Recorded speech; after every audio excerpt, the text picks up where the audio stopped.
김성환의 행간 시사평론가 김성환 씨 나오셨습니다. 어서 오십시오. 네, 안녕하세요. 김성환 씨도 지하철 탈 때 요새는 좀 겁나시죠? 네. 뭐 자꾸 사고가 일어나고 사고가 나니까 예, 말입니다. 그렇습니다. 안내 방송도 철저히 안 나왔다고 하고. 하여튼 이 사건은 지금 인터뷰 나간 이 사건은 좀 철저하게 끝까지 파헤쳐야 될 것 같습니다. 네, 맞습니다. 오늘 행간 어떤 주제 가지고 오셨어요? 지방선거 얘기를 다시 한번 해볼까 하는데요. 이번 지방선거에서 지역주의에 도전한 사람이 있죠.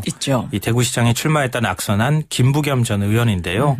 뭐 김 의원의 도전은 비록 실패했지만 그가 남긴 유산은 대단히 컸다 이런 생각이 듭니다. 예. 그래서 김부겸의 효과, 그 행간을 좀 살펴볼까 합니다. 김부겸 의원이 대구시장에 출마를 했는데 대구시장에 출마했던 야권 인사들 중에 이번에 가장 높은 득표율을 얻은 거잖아요. 네, 맞습니다. 그리고 굉장히 비슷비슷하게까지 간다는 얘기가 있어서 사실 아마 지역주의의 벽이 여기서 깨지는 어떤 걸 만드는 게 아니냐 기대했던 분들도 꽤 있을 거예요. 그럼요. 지지 여부와 상관없이라도. 네, 그렇죠. 여든 야든 다 마찬가지일 것 같은데요. 이번 한 번만은 좀 깨졌으면 좋겠다 이런 기대를 하셨던 분들이 굉장히 많았을 것 같은데 결국은 뭐 깨지는 못했습니다. 예. 하지만 대구에서 40%를 득표한다는 것 이건 정말 대단한 일이거든요. 그렇죠.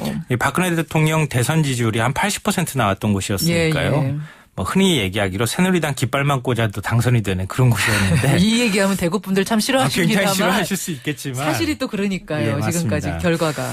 근데 이런 곳에서 권영진 전 의원과 막판까지 치열한 접전을 벌였으니까 사람들 사이에서 아마 패배는 했더라도 굉장히 아름다운 도전이었다 이런 평가가 나올 법한 것 같습니다. 근데 뭐 이번이 처음 도전도 아니잖아요. 맞아요. 사실 2012년 총선에도 출마해서 패배의 쓴맛을 봤었는데요.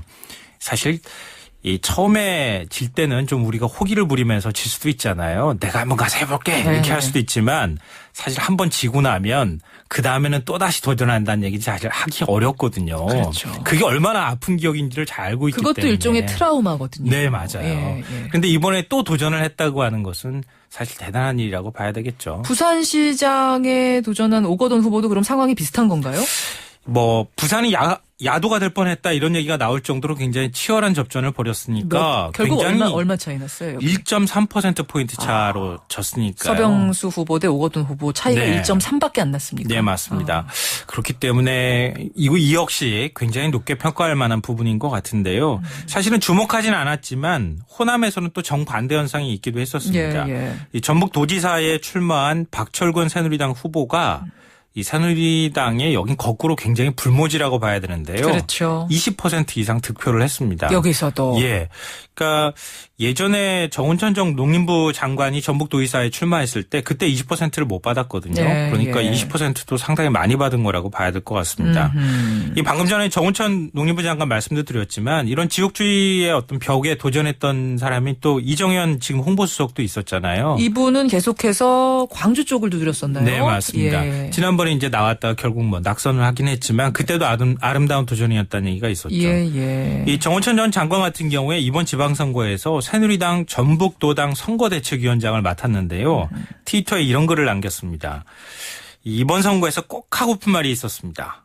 전북에 이 선출직 222명을 뽑는 선거에서 시의원 1명이라도 새누리당 의원을 당선시켜서 중앙과 소통의 불씨를 만들어 보고 싶었습니다. 이렇게 얘기를 했는데 결국은 전북 지역에서는 한 명도 나오지는 않았습니다. 결국 실패했지만 그래도 아름다운 도전이었다. 네, 맞습니다. 이런 평가를 받고 있는 거죠. 근데 이런 도전이라고 하는 게 사실은 자꾸 실패하는데 무슨 의미가 있을까 이런 말씀을 하실 수 있을지 모르겠는데 우리 이제 백범 김구 선생이 즐겨 쓰신 서산대사의 선시 있잖아요. 참 그 구절 좋아하세요, 김성환 씨가. 예, 맞아요.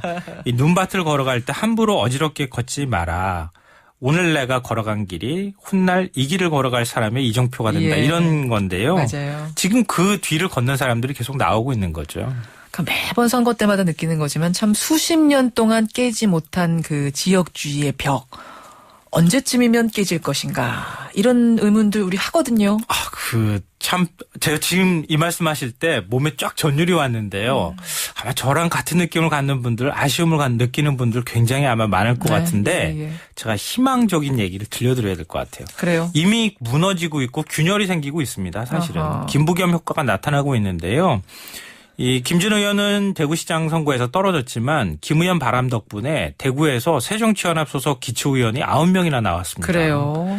이 2010년에는 민주당 소속으로 출마했던 기초의원이 한 4명 정도 당선이 됐는데요. 예, 예. 이번에는 한 5명이 더 나온 거죠. 그리고 대구시의회 비례의원 1명을 또 추가로 확보했고요.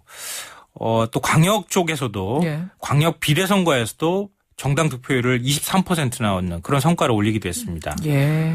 또 야권의 심장 광주. 사실 광주 쪽이 더 표를 얻기가 새누리당이 얻기가 좀 어렵잖아요. 그렇죠. 그런데 새누리당 소속 구의원이 처음으로 이번에 나왔습니다. 이 광산구 기초의원으로 출마했던 박삼용 후보인데요. 예. 이 지방선거가 시작된 1995년 이후에 광역과 기초의원을 막론하고 광주에서 여당 후보가 당선이 된 건 이번이 처음입니다. 야, 그래요. 뭔가 균열이 생기고 뭔가 깨지고 있는 거예요. 기존의 지역구도가. 사실은 억지로라도 이 지역주의를 좀 깨야 된다 해가지고 정당 명부제, 뭐 석패율제 도입하자 이게 한참 뜨겁게 논의가 됐었거든요. 예, 맞아요. 예, 요즘은 뭐 이런 그냥 없어졌습니다. 그런 소리가. 됐어요.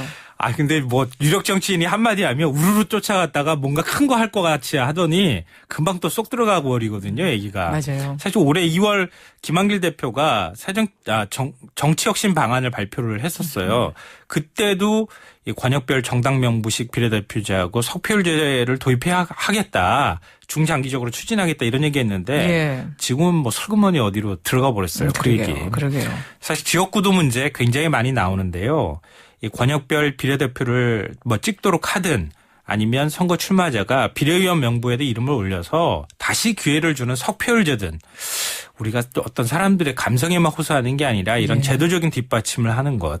이게 김부겸 전 의원이 만들어낸 효과이기도 하고 그동안에 많은 사람이 지역구도를 깨기 위해서 노력했던 그 뒤를 걸어갈 사람들한테 도움을 주는 길이기도 한 것 같습니다. 그래요. 예, 지방선거의 뒷이야기 오늘 김부겸 전 의원의 도전 중심으로 해서 좀 풀어봤습니다. 김성환 씨 수고하셨습니다. 네, 고맙습니다. hin간이었습니다.